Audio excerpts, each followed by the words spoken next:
It's the story of a utopia that goes against the grain of our era. On a planet obsessed with the idea of erecting boundaries, we take you to discover a world where knocking them down actually offers protection of nature and of man, and even draws nations together. All thanks to special parks devised to transcend borders, peace parks.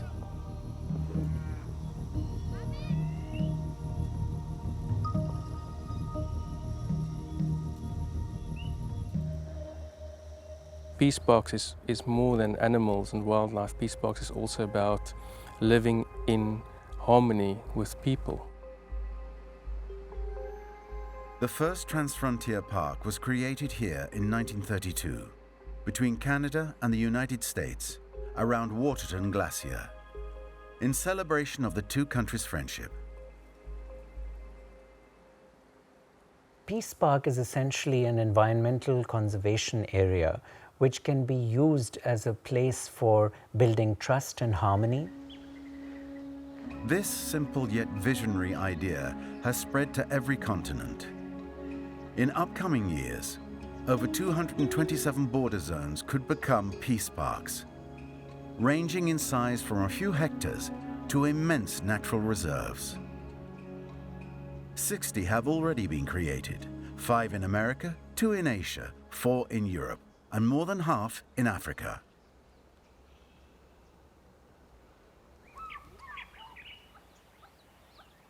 In a land fractured by artificially drawn colonial borders dating from the 19th century, these transfrontier parks do more than simply reunite ecosystems and offer sanctuary for wildlife. Concretely speaking, they foster the economic development of their border nations, thanks to the ecotourism boom. A profitable ecology that pushes nations to cooperate and sometimes overcome former conflicts. I think the main point about peace parks to keep in mind is that they are representative of the role the environment can play in bringing human communities together. This utopia in action, on which the future of Africa and perhaps even the world rides, was one of Nelson Mandela's final dreams. It is important if various countries across boundaries work together, that unites those countries, and the boundaries become something unimportant.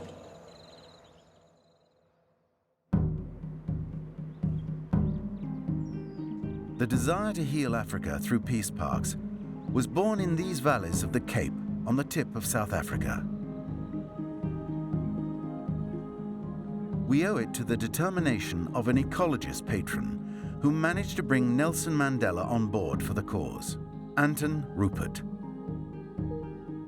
Dr. Anton Rupert was good friends with President Nelson Mandela. And even shortly after his release, they had their first meeting.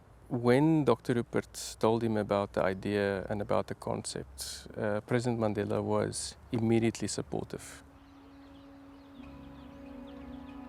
Together, they created a Peace Parks Foundation that was inaugurated in 1997. At the dawn of a new Africa, around the table, Anton Rupert and his two ambassadors, Prince Bernhard of the Netherlands and the President of South Africa. Anton Rupert and Prince Bernhard have sent me to various places, and I've put aside everything because it is important. In this footage from 2001, President Mandela opens the fence separating South Africa from Mozambique to create a transfrontier park connecting the two countries. Great Limpopo Transfrontier Park, named after the river flowing through Zimbabwe, Mozambique, and South Africa.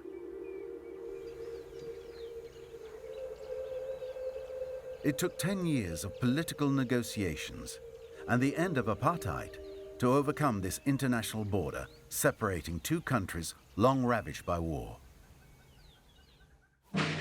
20 years earlier, from 1976 to 1992, rebels armed by South Africa's apartheid regime fought the communist government of Mozambique that backed Mandela's ANC. A wound this peace park managed to heal. If you think about it, the Great Limpopo Transfrontier Park, which was created between Mozambique and South Africa, were both in an apartheid struggle for years, and the other country was in a civil war for almost 20 years. And those two countries could set aside those really big obstacles and go one step further to say, here's an international boundary and a fence between ourselves, and we agree and we take it down, which is actually, if you think about it, very progressive and very visionary even 10, 15 years ago. Underlying this vision born by Anton Rupert and his foundation was an ecological drive, expanding the surface area of the largest game reserve in South Africa, Kruger National Park. Its fences were built in 1961 to protect wildlife from extinction. Since then, several gates have been built to allow tourists to enter.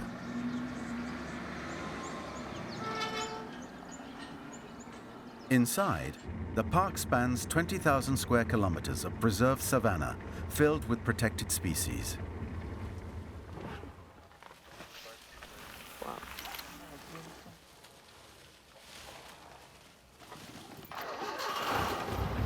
These elephants can come and go as they please. One may admire them from one of the rare roads, occasionally from quite close. The only condition, visitors must remain safely inside their cars.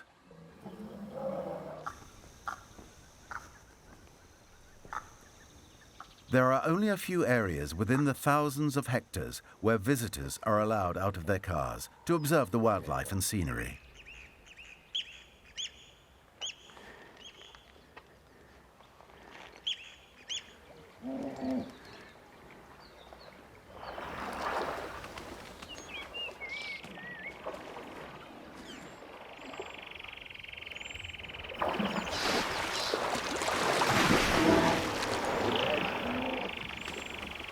These birds have no trouble crossing the park's fences. But this isn't the case for herds of mammals. Zebras suffer when electric fences prevent them from following their ancestral migratory path. In wildlife, you need vast open areas for big game to operate in. Fencing areas is just counterproductive to big game reserves, which you require for tourism. You can't not show people lion, elephant, cheetah, wild dogs. If you have fences, these animals won't exist because you'll be fencing them off from migratory behavior and bigger areas. Therefore, it's critically important that to create bigger areas, fences obviously have to come down.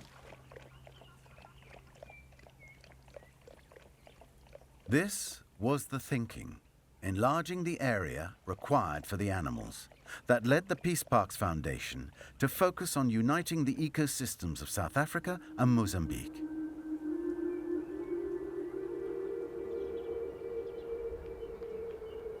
And here is what the border post inside the park looks like today. The Giriondo border post, a simple formality that allows one to easily pass from Kruger to Great Limpopo, from South Africa to Mozambique.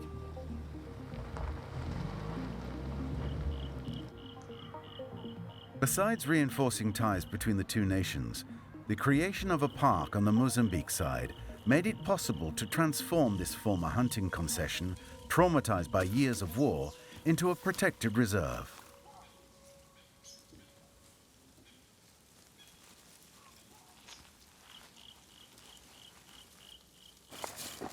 This forest ranger walks along a path that was laid with mines by his own battalion back when he was a soldier in the Mozambique army. This is the road right here. Back during the war, this whole area was mined. The mines here protected all the way to that road. We laid mines against the enemy, and the enemy against us. That's why the site was abandoned. But now the mines have been entirely cleared, and we can pass through here once again. Now the paths are safe. Here is one of the rare battle scenes on offer in the park today. Two male nyalas naturally slowing down their metabolism to size each other up before a fight.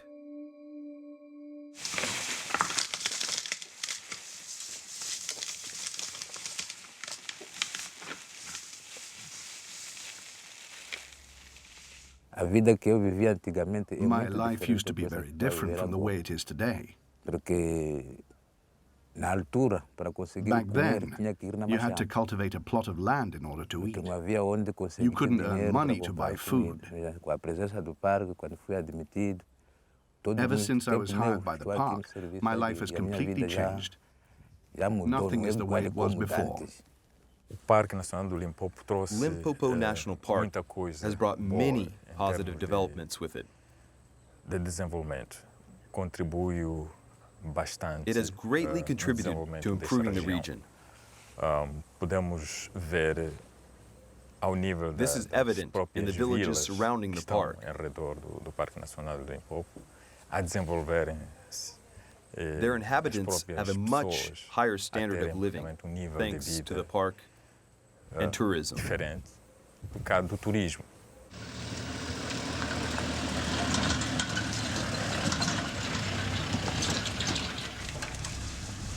Anthony Alexander also works for the Great Limpopo Transfrontier Park.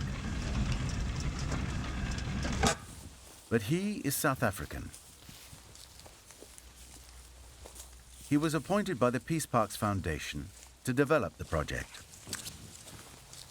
Every day he endeavors to encourage wildlife, in particular elephants, to return to this part of the park, despite the years of hunting and mines. Elephants live to 70 odd years, and they've got an incredible memory. So 70 years ago they were quite regular in Mozambique, and then of course the war came in the 70s and 80s, and they all moved to safety in South Africa. So it was a very gradual process for them coming back into Mozambique. It was initially the translocation, and elephants are quite intelligent. They can feel and sense where the mines are, and they're very wary of human impact as well. And with time, we're seeing more and more come over. They realize that it's safe.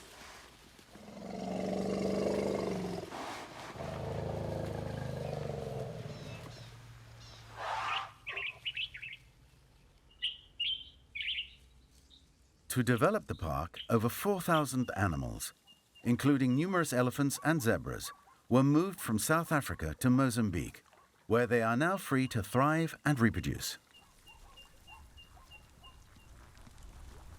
It's magical. I mean, 5-6 years ago, you wouldn't have seen this. Beautiful water, beautiful vegetation, beautiful zebras, really special.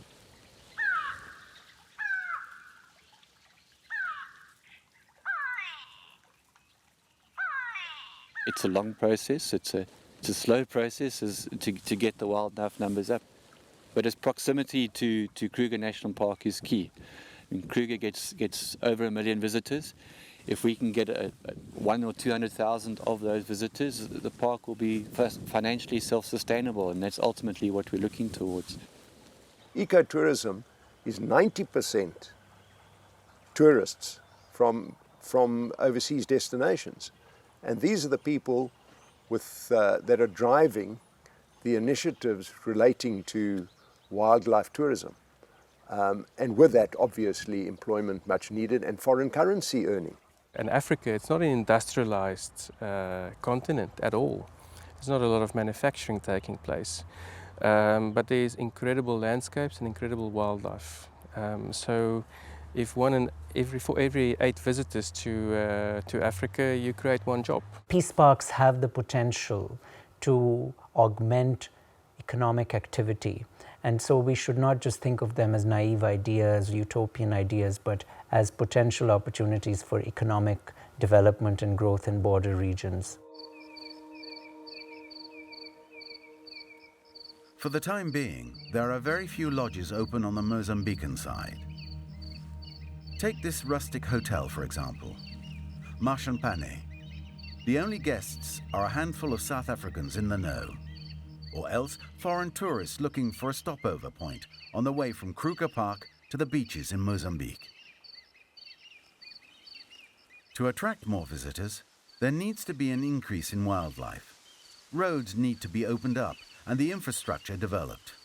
All of this implies intensive cooperation between South Africans and Mozambicans. So I'd just like to discuss the Shingwedzi Cliffs Trail. Back in the days of apartheid, we'll be doing a something field like this visit was with unthinkable. Kruger Park. Anthony, from the South Sunday African, works under the cliffs, orders of Antonio, to the experience Mozambican. on how we're going to get across the border, how we're going to operate the trail. And just to remind you to take with you the tourism manager, just for him to be exposed into this environment. With the creation of Limpopo National Park, several initiatives were undertaken to make the zone accessible. Because the goal is to allow visitors to come and see the great potential this region has. I think that's one of the beauties of the Peace Parks concept, is it enables people to move across boundaries, to set aside those differences and to really see how they can look at optimizing the shared natural resources for the benefit of all the partners. It's not your elephant or my elephant or your bird or my bird, it's ours. Recognizing that, to then put in place mechanisms to help manage and protect those shared resources. But one danger lurks amid all these efforts: poaching. Local hunters, paid by traffickers, have already killed a few rhinoceroses in the Mozambican park to sell their horns.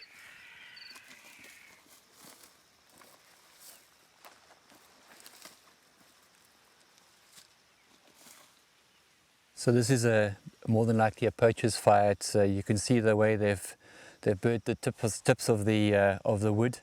Not too much coals. Poaching, in particular rhino poaching, and in more so elephant poaching, is perhaps the biggest threat to the Great Limpopo Transfrontier Park.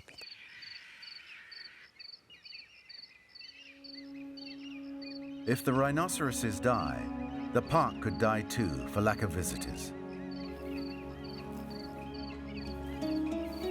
This threat is yet another reason encouraging South Africans and Mozambicans to join forces and stand guard against a bane that plagues the entire region.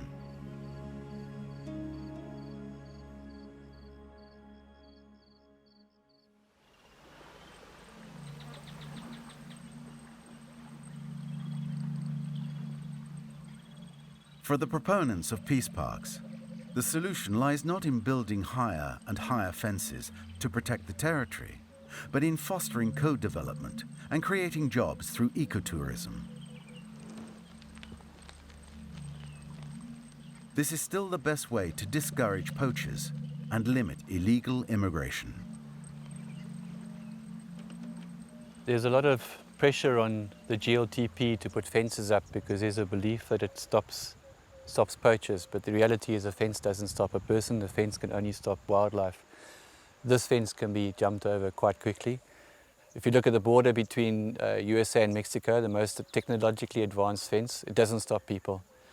And I think the best method is to make sure that there's economic prosperity on both sides of the border, and one can do that through tourism, which is the most suitable land use for this area. And by doing that, one doesn't need fences anymore. My dream, wouldn't it be wonderful if from the sea of Mozambique to the Drakensberg Mountains, there are no fences? I mean, in an international, and I think that was one of Dr. Rupert's aims and objectives through peace parks. Peace parks was to form smaller areas, but with the idea of growing them greater and greater. Today, there are over 33 of these identified peace parks in Africa. In southern Africa, there's 18, jointly cover an area of over 1 million square kilometers, which is a significant expanse of land. I mean, that is equivalent to the size of France and Germany combined. In fact, it's a little bit bigger than that. Certainly the Peace Parks Foundation and their work in Southern Africa makes a very cogent economic case for peace parks. And they have used it quite admirably as a means of attracting tourism, particularly in transboundary areas. So there is clearly an economic case to be made for peace parks and not just a utopian, naive idea. The next leg of this journey takes us to South America, to La Amistad International Park, a friendship park located between Panama and Costa Rica. This friendship park, in keeping with its name, has fostered friendship for several years between Panama and Costa Rica. There is no border within the park. It is a shared territory. Costa Rica and Panama have never fought each other, and for good reason. There are no more armies on either side of the border.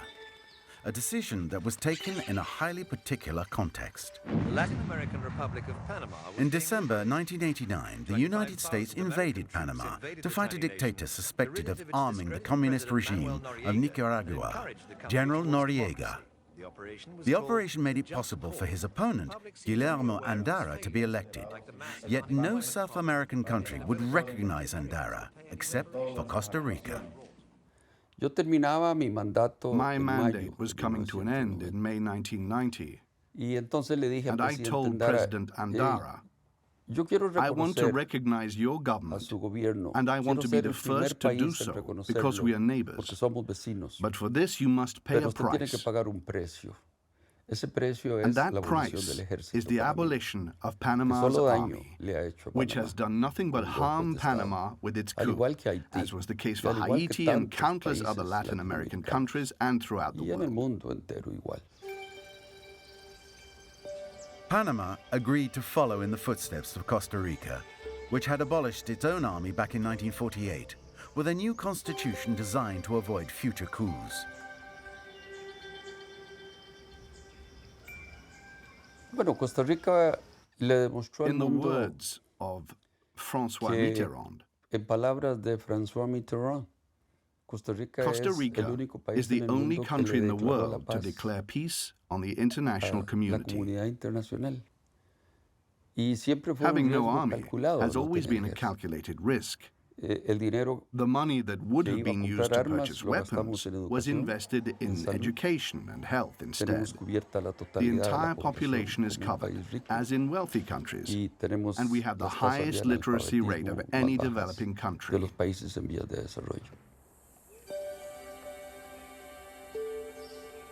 La Amistad Park was born before the demilitarization in 1982 to protect 400,000 hectares of tropical forest, which has an extraordinary geography.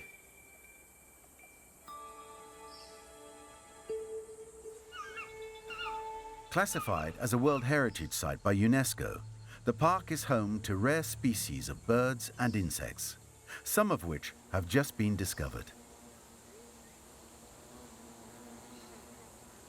The park is a unique place where we've identified several endemic species. Hemos encontrado e identificado muchas especies endémicas, e inclusive en el último año y medio This year alone, so far, science has discovered 3 new para la species, ciencia, and we hope to be able to discover more in the a future. futuro aparezcan muchos más.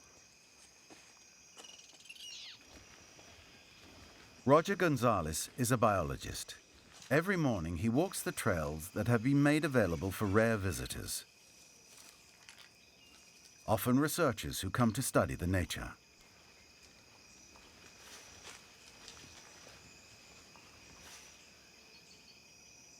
Esa flor roja es de un This árbol red que se llama flower boró. comes from a tree El color called rojo borrow. de las flores es muy atractivo. The red Y flowers invita are a highly que algunos attractive for seres several vivos del species, bosque vengan, notably the por birds ejemplo that las come to aves, seek que its vienen en nectar. busca del néctar de las flores.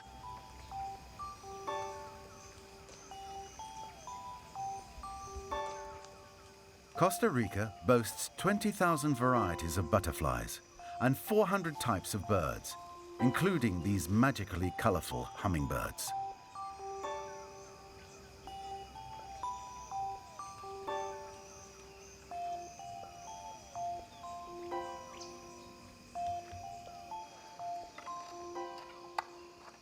It is also home to many mammals which are mainly seen with the help of infrared cameras installed on the trees. Like this tapir, or this endangered jaguar, whose habitat has been preserved by the park.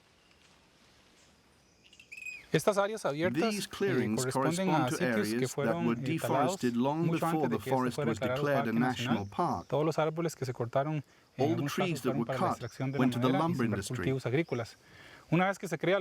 since the park has been protected, we've seen a natural regeneration. But some invasive plant species are causing problems for this regeneration.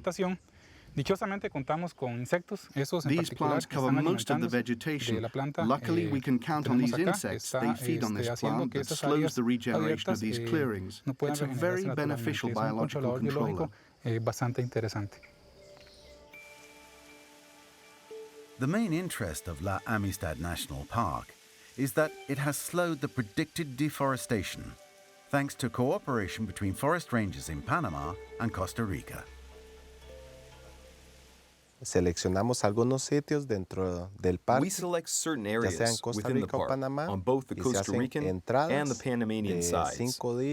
And we patrol 5, 6, or even 7 days in strategic spots where we know there are hunters, illegal crops, or clearings. Pueden haber cultivos ilegales o talas. These patrols have their limits. In Panama, crops continue to advance and nibble away at the forest. Sometimes to the detriment of the Indians, who have always lived there, such as the Nassau, whose life on the river is threatened by the construction of a dam that will bring electricity to the region.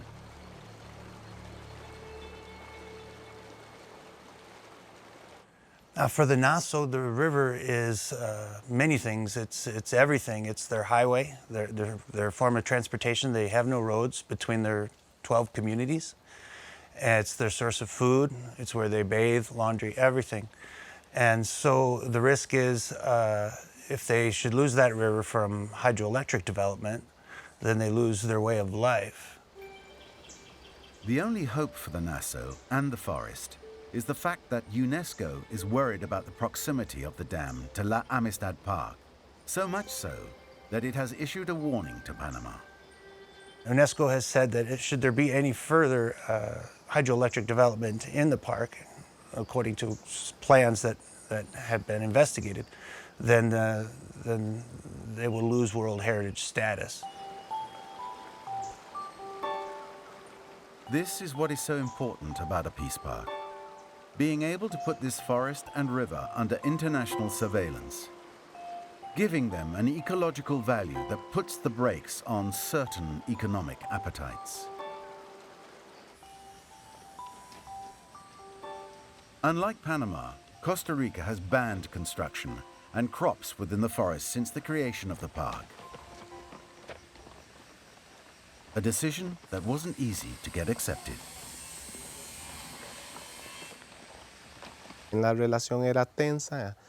Relations between the two countries were tense between 1982 and 1987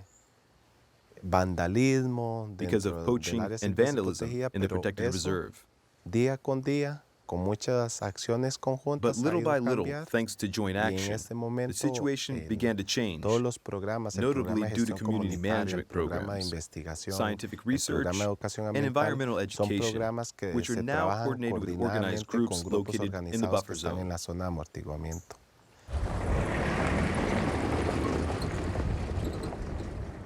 Panama and Costa Rica have led programs to encourage farmers living on the outskirts of the park to grow organic coffee, which fells fewer trees and requires less water.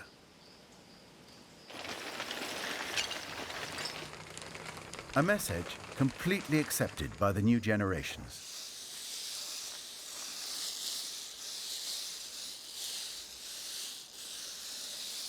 Se ha trabajado con muchos productores para We've que worked no with several producers utilicen to get them to stop agroquímicos using y que agrochemicals, no, si or at least the utilizan, que sean healthiest lo ones más possible, amigables, que sean environmentally friendly etiquetas ones with green verdes, que labels. no son contaminantes. El The agua water que es in de la this zona zone toda comes from viene a de una spring naciente, 1.5 de acá a 1,5 kilometers away, kilómetros, so we're está. working to Entonces protect se ha that. tratado de proteger eso. The park has helped protect critical habitat. And in more than actually protecting the habitat itself, it's also helping to create more of an awareness of the importance of biosphere reserves, especially among the young people.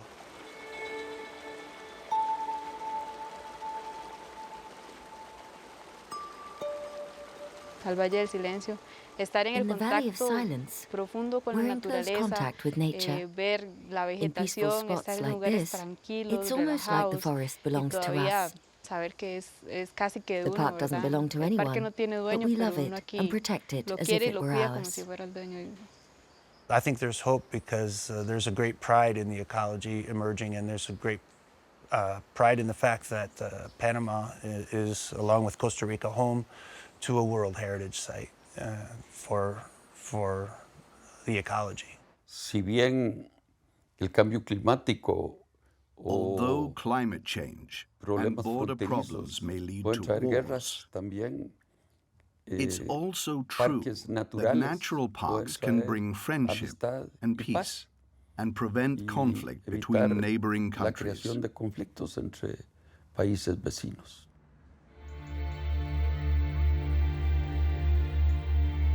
The interest of a peace park is to push the envelope where it's least expected.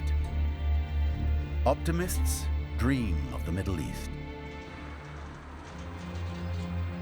To imagine this, we must leave behind the images we're already familiar with. Jerusalem with its ancestral wall, separating the Jewish part from the Muslim part. This fence built at the foot of the wall to separate men from women who've come to pray.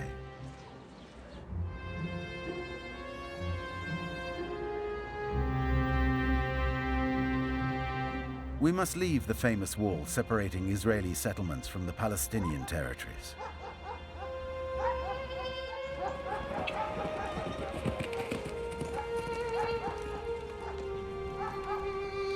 Get away from this rider observing the scars from an olive orchard overlooking Bethlehem.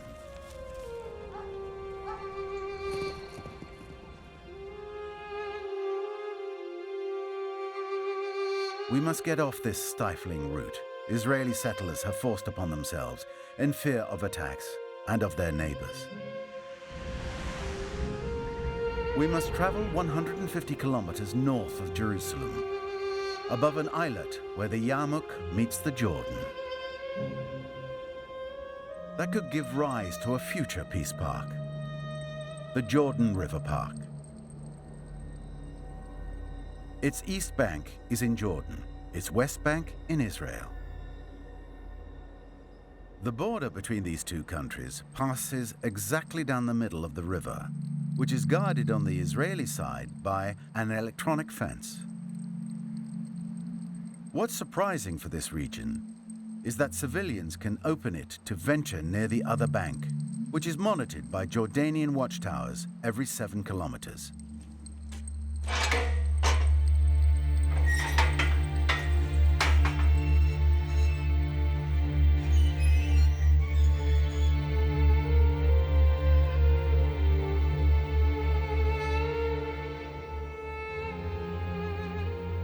This place is quite special because this is maybe one of 2 places that you can come, open the gate, open the electronic fence and cross and to get inside and to get very close to the Jordan River. You cannot do it other place because all along the way down to the Dead Sea we have the electronic fence.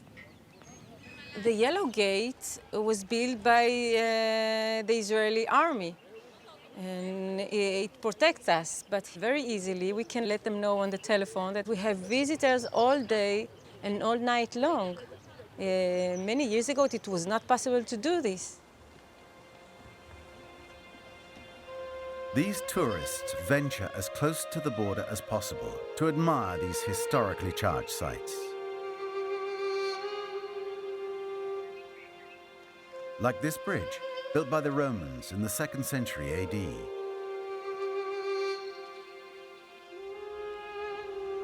Or this ancient caravanserai, a stopover for Ottoman caravans and merchandise in the 14th century.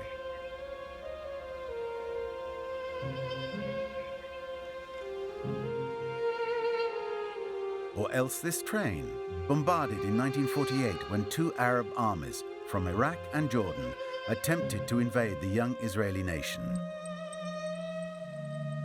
Stopped dead in its tracks. The train hasn't run since.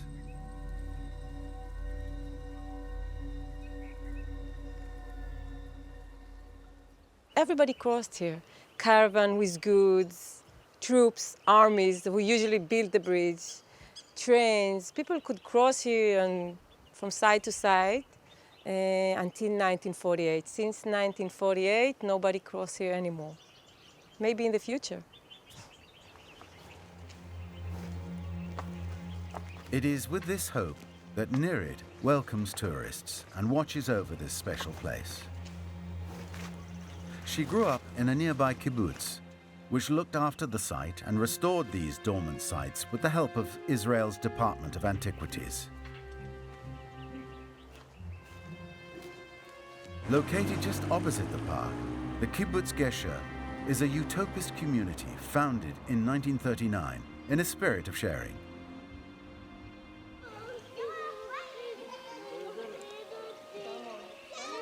Many families who live here have descended from immigrants that escaped pogroms and Nazi camps. Some fought against the Jordan Army in 1948. They now make a living from farming, recycling, or tourism linked to the park. I'm a 3rd generation on kibbutz Gesher. Gesher means bridge. This is us. We are the bridge. So if you're looking forward, maybe this is the place to start all the cooperation, and we're looking forward for the next years this place to be open again. In Jordan, we called that area Jisr al-Majama, which means the area of the many bridges.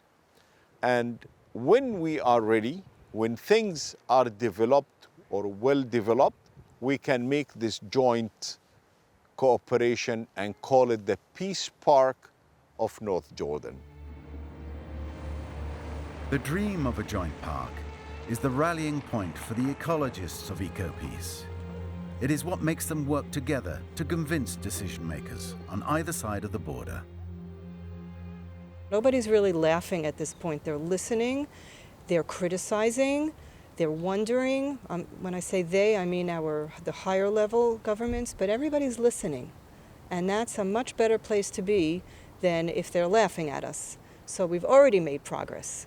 What makes this project achievable is that we are a regional organization. We are in Jordan, Palestine, and Israel. And it's one umbrella.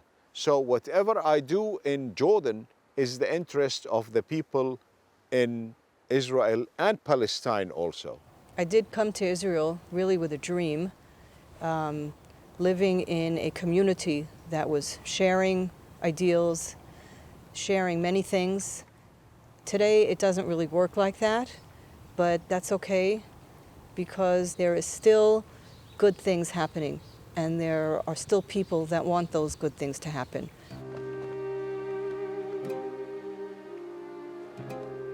This glimmer of hope sought by ecologists on both sides would not have been possible without a bit of political goodwill. It all began with a peace treaty signed in 1994 between Israel and Jordan, between Yitzhak Rabin and King Hussein. This is peace. C'est une paix dans la dignité, une paix dans la conviction. C'est notre cadeau à nos peuples et aux générations à venir.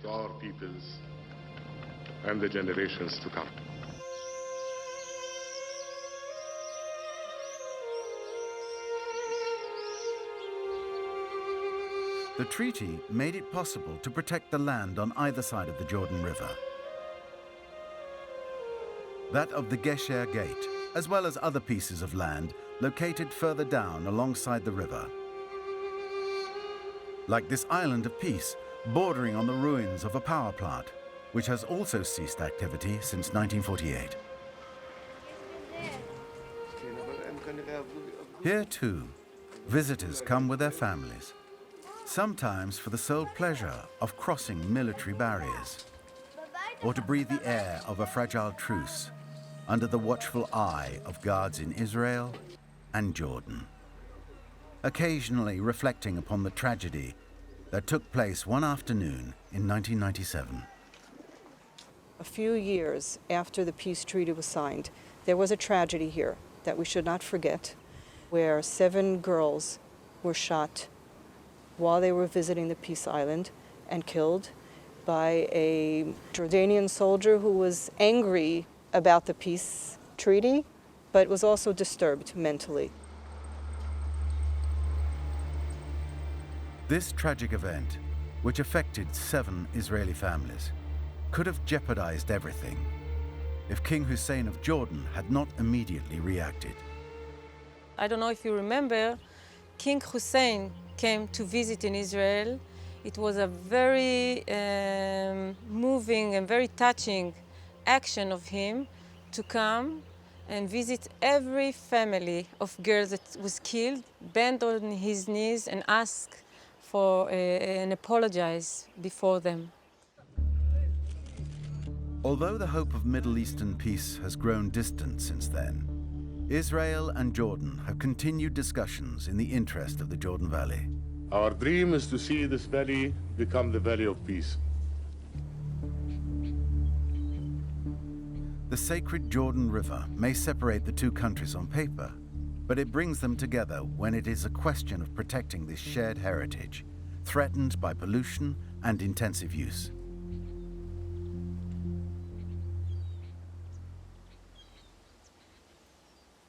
Jordan River in the last few decades become a very sad river. As you see, it hardly flows, not much water.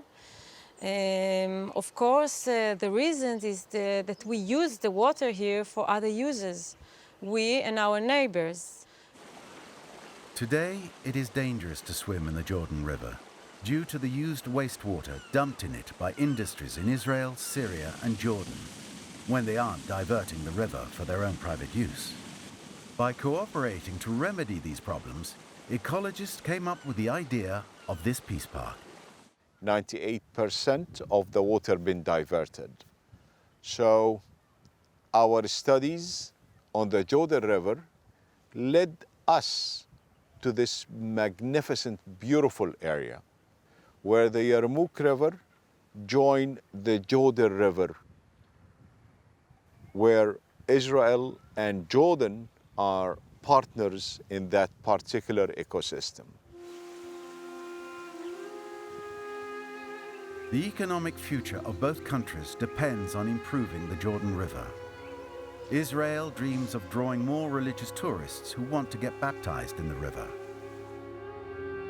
And Jordan dreams of converting its militarized bank into a tourist hotspot for watching the 500 million migrating birds that pass through here each year.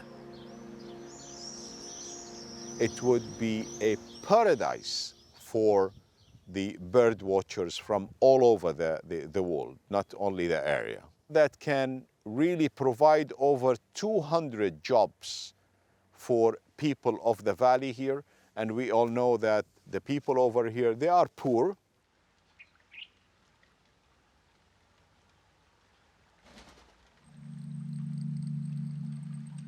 This enthusiasm is shared by elected officials on either side of the river, the president of the Jordan Valley region and the Jordan mayor, Muat Ben Jabal.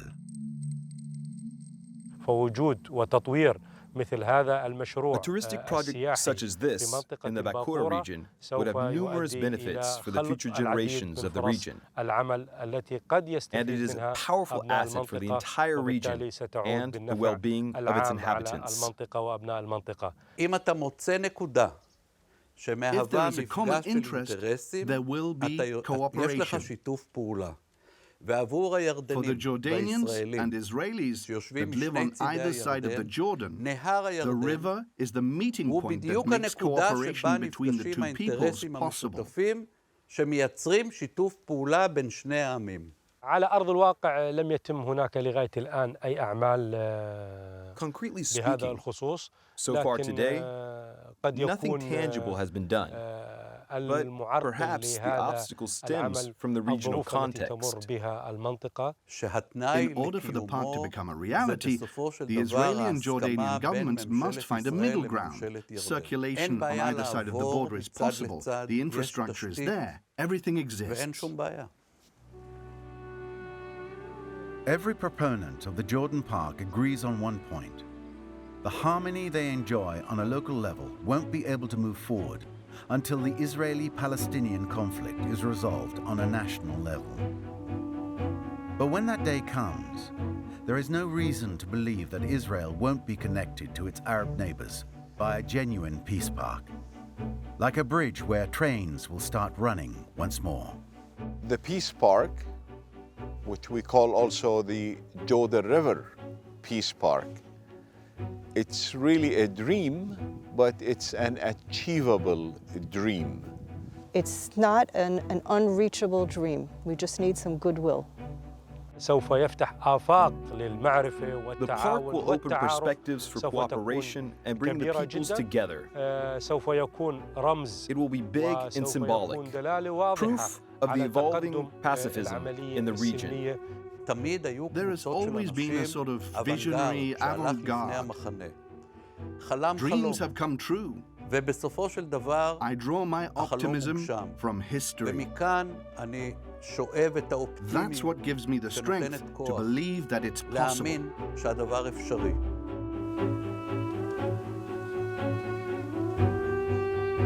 Nature can't do the work of men. We must first silence the weapons before building peace parks. But dreaming of it creates concrete ties that point the way to the future, as long as we keep our eyes on the horizon. Any peace process requires leadership. You can make the economic case, you can make the ecological case, but what it requires is investment of political capital and leadership on both sides of the border to say, we are willing to stand up for this because we do see value in this in the long run, and short-term political interests can be put aside. In the world, conflicts must first be resolved through diplomacy if possible. But doing that takes a great deal of willpower, enormous patience, great humility, and a lot of hard work, because it is easier to make war than peace. This is the modest road that peace parks point out for us, including in regions where the challenge may seem impossible. The wildest utopists dream of a peace park here on this border between South Korea and North Korea, one of the world's worst dictatorships. A lush strip of land with an exceptionally rich ecology that NGOs would like to see on the World Heritage List. Perhaps one day. But for the time being, only birds can cross the border, flying toward a future where the beauty of the world will bring people together in peace.